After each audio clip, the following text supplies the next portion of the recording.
Okay, today we're going to talk about money, international flow of funds or of money, and specifically, we're going to talk a lot about exchange rates, right? It's going to be a rather short lecture.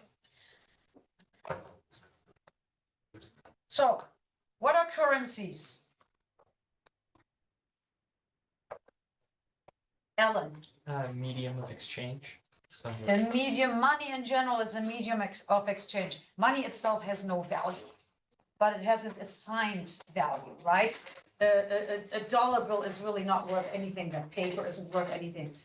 It's not worth more than a $20 bill. Same size, same paper, different number, different picture on it, right? But it has an assigned value. What are different currencies? Not one currency, but multiple currencies. The picture that you see here. What's the difference? Yes. But they have different like assigned values on like a global scale based on like maybe the country's economy and whatnot. Very good, very good. They have different values, different assigned values. $1 is not the same as 1 pesos or 1 euro or one yen, right? So they have different assigned values, and you said it very well. Oftentimes it is based on the economy of that country, right? How things are going. Did you want to add something, or? Oh, I thought you raised your hands. Just because What happened? Did you get I feel hurt? a bit like. Oh my gosh, tell us later after. Yeah. I don't want to I'm raising record my it. hand. Yes, oh, okay. All right, so what's the currency exchange rate? Ellen, it's it's a rate agreed upon either by the market or by governments to basically say the relative value of each currency. Yeah. Compared to another. and mostly market driven, but sometimes governments control their currencies and keep it fixed. We'll talk a little bit about that, right? It's a formula applied to the rate of exchange from one currency into another. What's the formula? If I want to say how many British pounds do I get for $1 US? What's the formula I will do? By something. Hmm? You have to multiply by one. 1 USD times. British pounds. Go ahead, Ellen. It depends on the purchasing power. It depends on the Right, purchasing power. Yeah, we'll talk about purchasing power today as well. Yeah, as well. But if you want to convert, yeah. I mean, you really have to know the value of both currencies, right? So, you can really you will look up the exchange rate online. There's a, and I'll show you actually, there's a good website I can show you where you can look it up, right? So how many euros do I get for $1 US? Right now, I get 93 euro cents for $1 US. So which currency is stronger? What is worth more, $1 or €1? Who says $1 is worth more? Raise your hand high. I'm not talking about purchasing power. I'm just talking about exchange rate. Who says €1 is more? €1 is more. Because you only need 93 euro cents to buy $1. And for $1, you only get 93 euro cents, right? So here's the next one. How many US dollars do I get for my €1? €1 gets you $1.06. So you only need €1 to have $1.06. I mean, to have €1, €1 to have $1 US 6 cents. Canadian dollars versus US dollar. I don't know what the exchange rate is right now. Somebody look it up real quick. It's usually the US dollar is stronger. Canadian dollar is about 74 cents. 74 cents, yeah. So you basically your Canadian dollar gets you gets you 74 cents. 1 Canadian dollar gets you 74 US cents. That means No. is it the other way? No, yeah. $1 US is 135 Canadian dollars. Yes, but 74 cents. He said 74 cents. 1 Canadian dollar to 74. Yeah, one Canadian dollar, basically this one. 1 Canadian dollar would get you 74 cents, right? Mhm. But $1 US gets you $1.30 some Canadian. right? So in that case, the US dollar is stronger. Um, So, the reason why exchange rates are so important for international business, because they have a direct impact on how well you can do business and how they directly affect your profits. They affect the balance of payments between countries and debts and things like that, the flow of money. But here's it's only up to what year? Oh, January 2009. This is so old, right? The euro was quite strong, right? Now it's somewhere down here. It's somewhere down here, right? Went down quite a lot, the euro. When I was in Europe last year, fall 2022, the euro was actually worth less than the dollar. It was something like 98 cents, right? So you needed 98 US cents to buy 1 euro. So that hasn't happened in decades. Right? It happened last year. Yeah, that's what I was talking about in fall 2022, right? I think it was in October or November probably, right? Yeah. So here are the top 10 countries trading with the United States, and these are the currencies we kind of have to watch, right? You see the list. I'm not going to read that to you, right? But Canadian dollars are important. Chinese currency is very important, how it fluctuates and how it affects our businesses and the businesses that are doing business with China, right? Of course, Germany and France are part of the EU, so that would be the euro. Growth in world merchandise trade by selected regions and economies from 2005 to 2013. So you can see how it changed. The order of the country probably hasn't changed. Well, it just did change a little bit, right? But so exports and versus imports, right? Let's look at the United States. We have in 2013, what is this, in billions or something like that? I don't know, but we have more. See, am I seeing that right? Yeah, we have more imports than exports. What does that mean when we have more imports than exports to money? Yes, I can't see your name. Are you looking at your name, or did you put it the wrong way? Or tell me your name again. Cohen. Cohen, yes, okay. So tell me what it means. If we have more imports than exports, we're buying more than we're selling. Yes, we're buying more products from outside than we're selling. So we're importing more than we're exporting. What happens to the payments? That means more money is flowing out than flowing in, right? Which is not necessarily favorable for a nation, right? Because you're trying to keep a balance of payments where it's kind of equal. If it's not, that means you're spending more than you're making, right? So foreign exchange markets, how are exchange rates determined? There's independent floating rates, managed floating rates, and fixed exchange rates. Does anybody know what these mean? Or which one is the most common one, or the one that we think is probably should be applied according to what Cohen said earlier, what an exchange rate is? Alan. So the fixed system, right, is when the government says our currency is worth this much relative to another country, and it's they call it like pegging the currency to something else. So as the dollar moves, their currency moves with it. And then the independent floating system is essentially leaving it all up to the market. And the managed system is leaving it mostly to the market, but intervening when necessary. Very well said, yes. So the fixed system is when countries peg or attach or compare their currency. They usually use the dollar, they peg it against the dollar, right? And let's say it was $1 would buy you 20 of X currency or some currency, right? And that country will always, when the dollar moves, they will move their value of their currency based on that, right? And countries do that. Sometimes they do that to purposely keep their exchange rate low.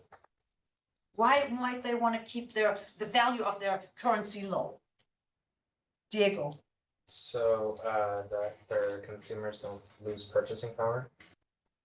When they keep it low. The value is low.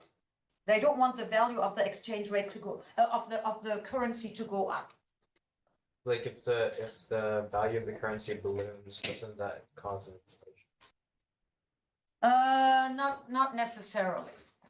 It depends. It has an impact on trade. You were gonna say something? I'm thinking. Yeah. Yes. It attracts foreign visitors, right? If you have a favorable exchange rate, you can get tourists to spend a lot of their Tourists money. love to go to countries that have those lower exchange rates and more purchasing power, right? Europe was full with Americans last year. I mean, still as always is, but especially last year. And people buying stuff, right? It has an impact on trade because when your exchange rate is valued lower than it is, right? It's easier for other countries to buy more quantity from you, to buy products from you because they seem cheap to you, right? And sometimes countries do that. They keep their exchange rate purposely low at a fixed rate, right? Fixed exchange rate pegged against the US dollar, for example, because it's attractive. Oh, I can buy this much. Now, if they went by market and maybe the market would drive the value of the currency up, then the products would become more expensive in the other countries and tourists would have less money to spend in that country. Yes, Cohen. What causes things like, I remember seeing this like in Zimbabwe, I think it was, they had like $1 trillion bill. Oh, yes, a huge, What like causes it's money. I mean, money is kind of the same. It follows the supply and demand, right? I mean, supply especially. Too much money supply, high inflation, super high inflation. Really, a lot of it has to do with inflation and supply. In 2008, US currency was not as strong. We printed a lot of money because of the financial crisis. We literally printed money. I remember sitting watching the news and they would show the Fed printing money, printing bills, right? Yeah. So anyway, so as Alan said, that's a fixed rate managed. Independent floating exchange rate system is kind of like you let the market take care of it, right? And that's you watch the economies, how they're doing, and their the value of the currency is impacted by the economy. It's impacted by interest rates of the country, by investments, how much money is invested versus how much money is circulating and things like that, right?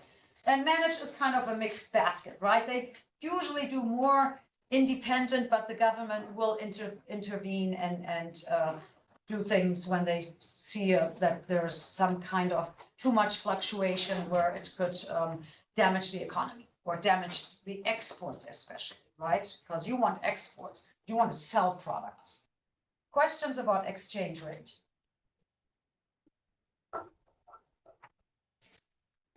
International monetary system, gold standard has been around for a long time and is still kind of used a lot. It's a monetary system that pegs currency value to the market value of gold. So pegging means you take a currency or you take gold and you attach it to that and you can fluctuate it based on how the price of gold fluctuates. Gold historically always goes up.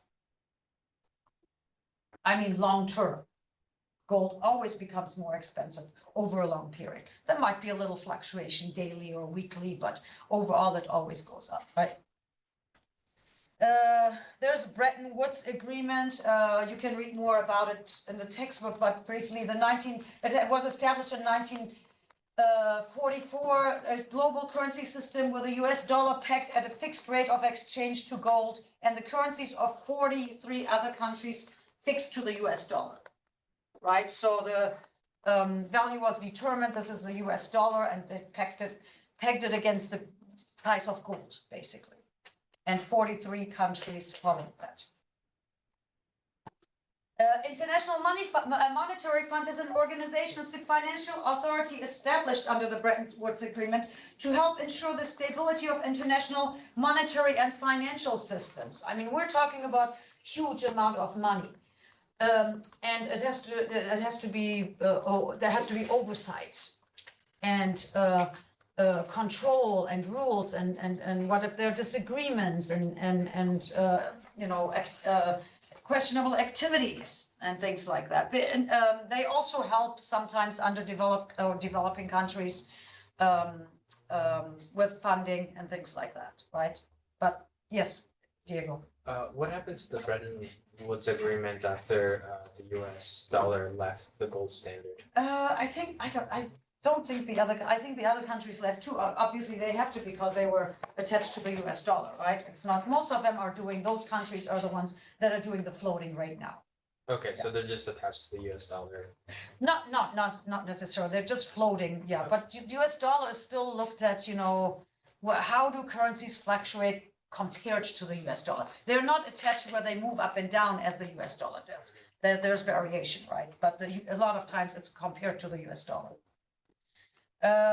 So more about the exchange rate system. There was a Smithsonian Agreement in 71, was a decision allowing the United States to devalue the dollar against other countries' currencies. So in other words, the dollar was very strong.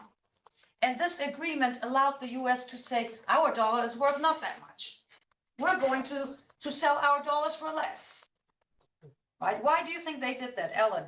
Well, other countries were redeeming their money for gold, and it was causing a huge problem on the US gold supply. So the US decided to just put a stop to that. That was the motivation, right? And then Nixon took the country off the gold standard entirely. Yes, yeah. It was removed, right? Yeah. The Jamaica Agreement was international monetary order that allowed countries to adopt different exchange rate systems, including floating their currencies in the world markets, which is more common, right? And okay, what's in your wallet? Check out your wallet right now. I'm just kidding. So dollarization, the practice of using dollar or some other foreign currency together with or instead of a domestic currency in a country. Very often you travel in other countries and you buy things and you see the price tag in US dollars. They don't quote, or euros. In Europe, a lot of times, even non-EU countries will quote the prices in euros. Why do you think businesses do that? On which countries is it more likely to happen? Ellen? Well, the dollar is a very stable currency and generally seen as the benchmark. It's also the world's reserve currency. So using the dollar in prices is more stable because it's less likely to change throughout the day. And this is seen in countries undergoing high inflation like Zimbabwe, which abandoned their currency entirely. Millions, they have millions. And switched to the dollar. And for euros, it's also common in Switzerland, for example, which is kind of the opposite. But that's because they're surrounded by Eurozone countries. So prices are often in francs and euros, but the change is always given in francs. Yes, that's right. Yeah, that's very, very true. Yeah. So yeah, basically because the US dollar doesn't fluctuate as much and it's more stable, right? Some countries, developing countries especially, their currencies can fluctuate from one day to another. It can be cut in half overnight, right? And what happens then? You have a price for a pair of shoes, $100, and in the equivalent to $100, but in the local currency. And now the currency value drops back to by 100%. So it's really now only worth, the prices are really only worth $50. You used to get $100 for it as the seller.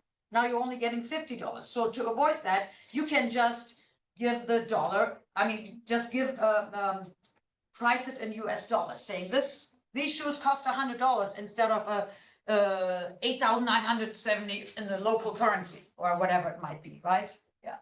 So that's one way. It's difficult to do it with all products, and obviously you're not going to go to a grocery store and buy tomatoes as a US dollar currency, but it's more a lot of times more expensive products, right? Are priced that way. And a lot of times foreign companies that sell their products would like to do that because their profits are directly affected by the exchange rate. And if there's a big drop in the local currency and you're selling in the local currency, your margins are going to be affected, right? Hard currencies, the leading world currencies of developed industrialized countries, such as the dollar, euro, yen, and Japanese yen and British pound, because they don't fluctuate as much. They have stable economies. Soft currencies are those of emerging markets that are less stable in value and are sometimes pegged against the hard currencies, right? Or to the hard currencies, I should say.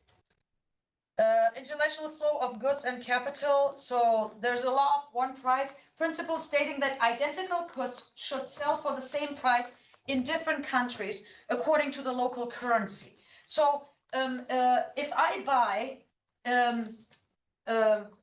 let's see, if I buy something, give me a product that we buy regularly, toilet paper. If I buy a 4-pack of toilet paper in the United States, I pay $2 for it, let's say. I don't know what it is, but let's say $2.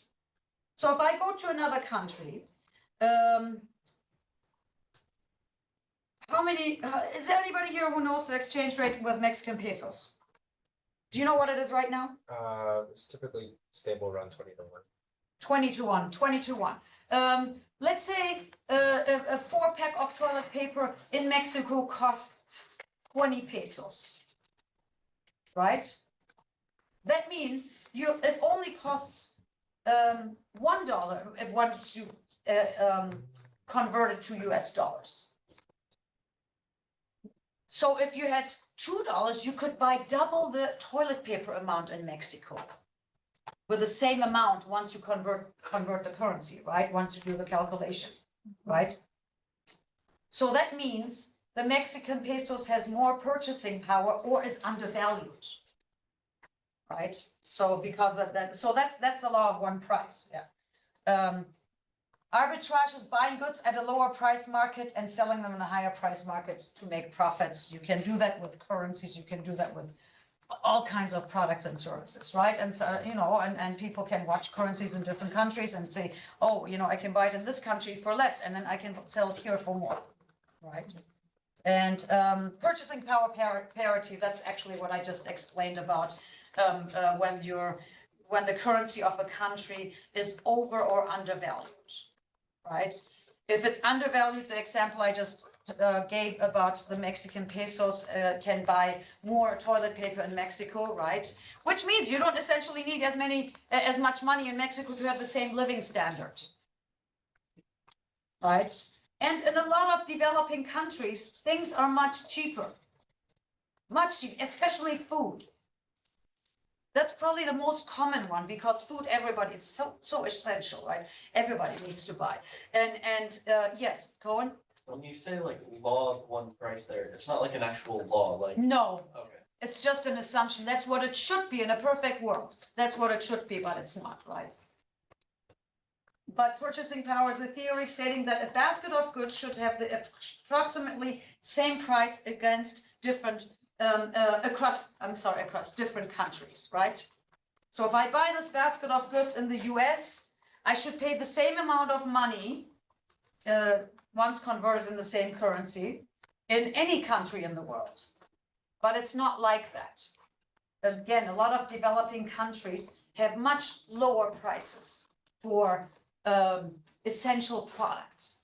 But then at the same time, those countries have very high prices for products like technology products, right? Luxury goods and things like that. So by the way, this is what our assignment is about. You're going to create a basket of goods based on the consumer price index and look at pick any country you want except the one you have been assigned, right? Because otherwise you all the group, you're just going to do one and share it and, you know, so plus, you know, sometimes we need to look at other countries.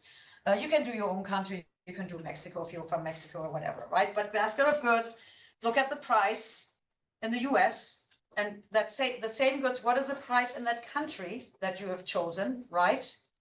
And of course, in the country, it's going to have the foreign exchange currency, right? I mean, the foreign currency. Then you're going to transfer, look at the exchange rate and see how much that would be in dollars. Just like I gave the example of toilet paper with buying in the US versus buying in Mexico, right? It would be only $1 for 4 rolls of toilet paper in Mexico, right? So that's, and then you're going to state, is it undervalued and overvalued, and then the percentage, right? Depending on the price difference, what percent the price difference is. I'll show you later, I'll show you on, the assignment itself, and I have a little Excel thing, so. All right, what do you want? PPP price with that, with purchasing power price with that. So one of the things that economists look at is the Big Mac index. Yeah. How much does the Big Mac cost, right? So calculation of using the Big Mac sandwich to assess the relative value of the currencies. Feel free to use that and in your assignment. One of the products in the basket could be a Big Mac, right? So here I'll go, you know, you don't really have to use that link for your assignment, but you would click on the link to view the index, and then what could cause the, you know, what could cause the index to provide inaccuracies? Well, you know, one of the problems is inaccuracies, especially in the United States. When you do the United States, you even have within the United States such a big price difference in products, right? Gas is more expensive in California. Everything is more expensive in California, it seems like, right? But then, you know, so the location in the country could be, you know, you want to try to, and then the brand or quality or whatever, you know, is important. You don't want to compare a high-end Lexus to a Prius or something in another country. You want to compare the same brand car, things like that, right? Just make sure you do that. That is also online on Canvas, that link. I'm not going to click on it now, but that's very interesting. You can pick different countries and different currencies. In a lot of countries, the Big Mac costs less than in the United States once you convert the local currency in the US dollar into US dollars. Oh, okay, that's it. There are some, I just wanted to make sure that, no, I don't need to go through these, yeah. You can, you know, a good way to study is always at the end of the chapter, look at the key terms, see if you understood them, and if you didn't, just look them up or go back to the chapter and see what that was about, right? I'm going to stop the recording real quick.